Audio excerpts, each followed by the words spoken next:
the genius who never held the key. The most talented man in the kingdom lost everything.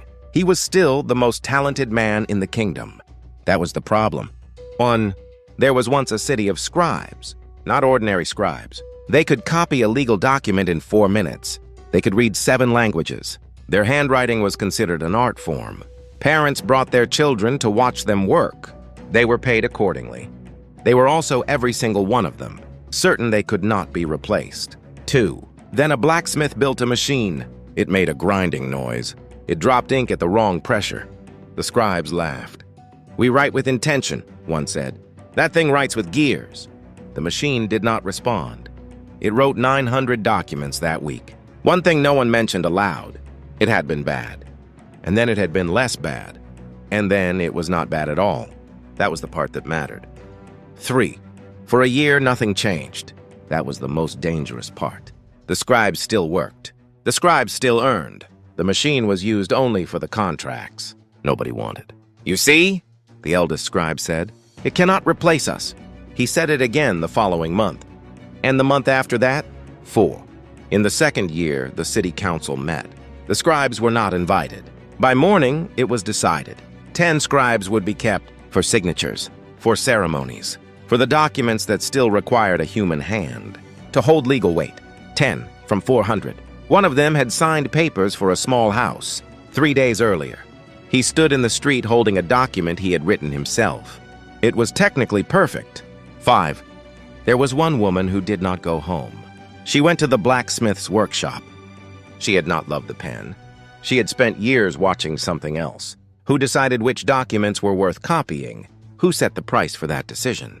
Who was in the room when that price was set? She had been building a different kind of knowledge, not skill, position. 6. The blacksmith was old. He had no children. He had a machine and he had a question. Who should run this after me? The woman had no title, no guild endorsement. She had arrived with one thing. She understood what the machine was for, better than its inventor did. He sold her half the operation, for a price she could almost afford. 7.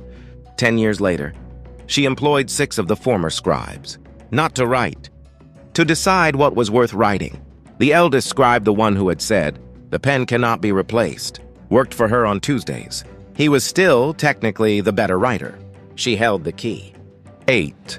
The former scribe still wrote beautifully. People still admired their handwriting. Children still copied their letters. Visitors still stopped to watch. And yet, every important decision happened somewhere else, in a room they had never thought to enter. 9. There is an argument that has been passed down through every generation that has ever lost. Learn more, earn more, be indispensable. The scribes believed it completely. They were right about learning. They were right about earning. They had simply never asked.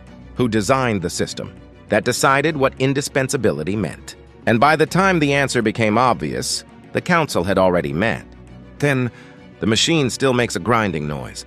The woman had it adjusted 7 times. It still grinds. She left it. She said it reminded her of something. She never wanted to forget. The moment you stop asking, "How do I get better at this?" and start asking, "Who decides what this is worth?" is the moment the game actually begins. 11. What do you hold the key to? Not access, not talent, not permission to enter. The key, the kind that means someone has to ask you before anything moves. If nobody needs to ask, who holds it?